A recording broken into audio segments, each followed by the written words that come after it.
Our building is all about capturing the secrets and potential of the site.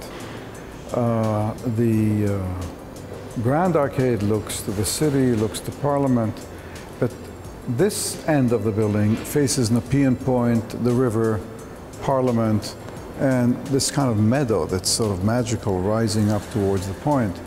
And so two parts of this building, the library and the cafeteria, protrude out as if creating a garden pavilion set in the park.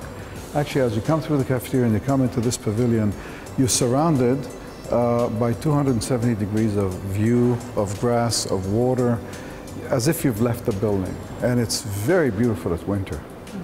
When you're surrounded with snow, it is beautiful at fall.